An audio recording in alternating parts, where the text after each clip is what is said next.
we are joined in the studio by Professor William Jacobson. Professor, welcome to the show. Thanks for having me on. So, why don't you give us a little bit of background about yourself?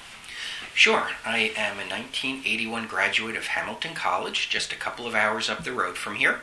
And I am a 1984 graduate of Harvard Law School. I also have a certificate in Russian language from the Pushkin Russian Language Institute in Moscow, which I obtained in 1980. I was in private law practice for over 20 years, and I joined the Cornell faculty at the end of 2007, where I am now a clinical professor of law, and I run the Securities Law Clinic. Wonderful. So last week, as you may know, I interviewed Ariel Gold and David Rhodes. Ariel's working with a group called Committee for Justice in Palestine. Her group intends to put forth a referendum at GreenStar to boycott Israeli products. Did you happen to attend the meeting? I did attend the forum that they had, I think it was last Sunday. Yeah, and what were your thoughts about the presentation? Sure, I thought it was horribly one-sided. I thought it was essentially a propaganda event.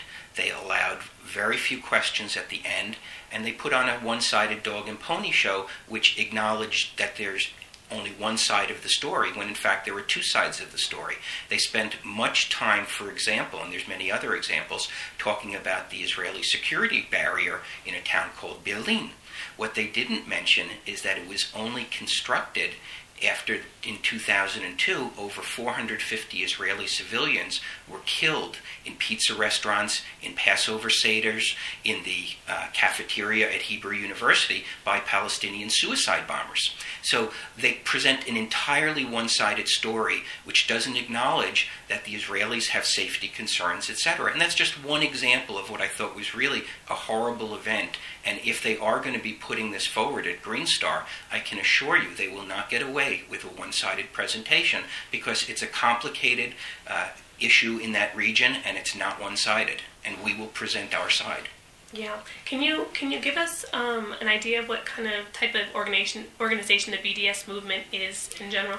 Sure. There's enormous misconception about what the BDS movement is. At that event, the Committee for Justice in Palestine and Ms. Gold presented it as responding to a call from Palestinian civil society in 2005. That's actually not accurate. I have studied this and written about this extensively. The BDS movement, as we now know it, was founded in 2001 at the anti-Semitic Durban Conference in South Africa. That's where they created the concept of the BDS movement. It then took them a couple of years to implement it, but the late Congressman Tom Lantos and other American officials attended that meeting in Durban, which was so horrible. They were passing around Nazi-like cartoons and caricatures of Jews.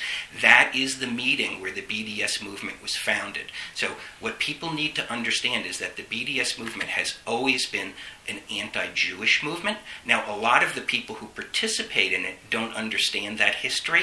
They think it's just about social justice and it's just about helping the Palestinians, but that's not what it is. If you talk to the leadership of the BDS movement, Omar Barghouti, who is considered the founder of the movement, he will tell you flat out, their goal is the end of Israel as we know it.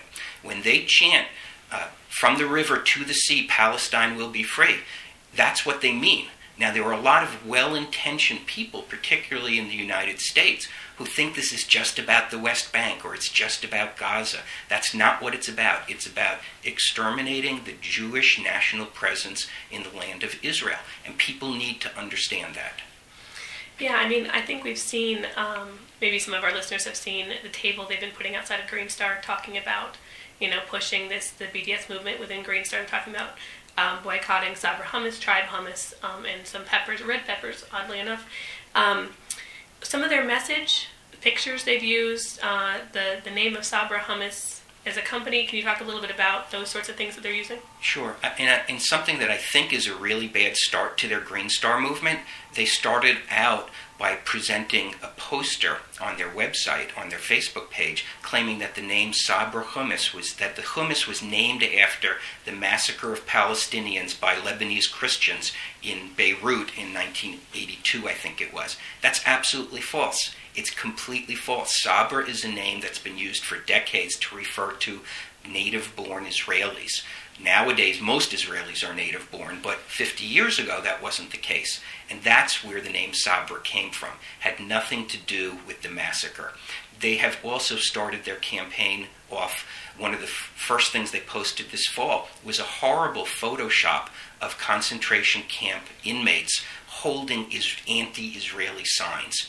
I wrote about that on my website, Legal Insurrection. It got a lot of national attention. Only when it got attention did they take it down. I asked them, why did you do that? Or who did it? They won't tell me who did it. They say they object to it. But this is the sort of negativity and propaganda, outright propaganda, that we see it on campuses and we see elsewhere. And unfortunately, I think it's going to be coming to GreenStar. Yeah, now, was that on the website for the BDS movement, or is that the Committee for Justice in Palestine? No, Committee for Justice in Palestine on their Facebook page. Which is the group that Ariel Gold was presenting the opinions of. Exactly. And I wrote about it. It got a lot of attention. They took it down when people started complaining. They won't tell me who posted it there. But that's just an example of the sort of gross propaganda that takes place. Same with how they claim Sabra Hummus was named after a massacre. Absolutely not true. And that's just an indication of how one-sided their presentation is. I don't think this is a simple issue. I don't view the Palestinians as bad. I actually view myself as pro-Palestinian. I think I'm more pro-Palestinian than some of the people here who call themselves Palestinian, because they are perpetuating a rejectionism and a one-sided view that has gotten the Palestinians nothing. If the Palestinians had accepted, of course back then they weren't called Palestinians, they were just called the Arabs of the British Mandate. If they had accepted the 1947 partition of the British Mandate of Palestine, they would have had their state 50 or 60 years ago. Instead, it's this rejectionism, this insistence on struggle, this denial of the Jewish national rights in the land of Israel that has perpetuated conflict, and it's a conflict that the Palestinians have been losing. So I think I'm more pro-Palestinian because I want compromise, I want people to live in peace, than the people in this town and elsewhere for the BDS movement. Right. So let's talk about how the BDS movement might affect, the Ithaca area, because, that is why we have you on, as you're kind of a legal, expert on the fact that these BDS movements have appeared on college campuses all over the country. You spoke about it pretty religiously, no pun intended. So what might the BDS movement look like if it comes to Ithaca like it's trying to, and how that might play out for Ithacans and GreenStar? Sure. I think the one who's going to suffer the most from this is GreenStar itself. It is getting dragged into a fight, an intractable, historical fight, to which there is no answer that's going to be found at GreenStar. Boycotting products simply reinforces the view that one side is all right and the other side is all wrong. And that's not how it is. I can tell the members of GreenStar what's going to happen because we've seen this in other places. If the board at GreenStar, the council, allows this to go to a full membership vote, this will become a national issue. And once things get nationalized, it gets out of everybody's hands, both on the pro-Israel side and the anti-Israel side. There will be outsiders coming in. There will be national media attention for 6+ months until the vote in October. This will be a 3-ring circus, and it's going to be beyond GreenStar's control, beyond my control, beyond anyone's control. That's just the reality of what happens in these things. I've seen it every place. And so this is going to tear GreenStar apart. Yeah, why don't you talk a little bit about what you've seen as the BDS movement has hit college campuses, because that's usually where the thrust of their campaign goes. What have you seen happen? Sure. We can just use Cornell as a very good example. Perfect. That there was a protest led by Ariel Gold and Jewish Voice for Peace and Students for Justice in Palestine on the Cornell campus last fall. I think it was November 19th. Now, she did not participate in what happened afterwards, but what happened towards the end of it is that some pro-Israel students were verbally abused. One of them was physically abused and has filed a police complaint. And that's what happens in these things. And on other college campuses, we see anti-Semitic acts. Just at UC Davis, There were there were chants at the end of a divestment vote, Allahu Akbar, which may be a perfectly legitimate phrase, but in that context, the way it was used, it was expressing sort of intimidation. And we've seen this almost every college campus. At Vassar College, the BDS movement picketed a course because it involved a trip to Israel and forced the professor to cross a picket line just to get into her classroom. And then I went to speak at Vassar, and after my speech, they were so infuriated that a pro-Israel voice was heard that the Vassar Students for Justice in Palestine, on their Twitter account and their Tumblr account, posted a Nazi cartoon. Not a neo-Nazi cartoon, not one somebody drew up, an actual Nazi cartoon. This is what we see time and again. And when you have so dehumanized the other side and so demonized them, the way that took place in Ithaca at that event for the GreenStar boycott, where you allow that one group of people is just pure evil, which is the way it's presented, you're going to get those sort of things. It never starts that way, but that's the way it ends up. Yeah, so let's kind of dig into some of this. And, just based on what, Ariel talked about, her travels last week. She talked about how she met people and they, seemed like everybody else. And she talked about, the struggles and the hardship they're going through. What would you say to that kind of image being put forth? I have no problem with the truth coming out. There are people suffering on both sides. She tells a very long story about how the son of the family she stayed with had been hit with a bullet. I'm not happy about that. But she could have gone to an Israeli family whose child got killed by a suicide bomber. She could have gone to an Israeli family where they have a bullet in their child.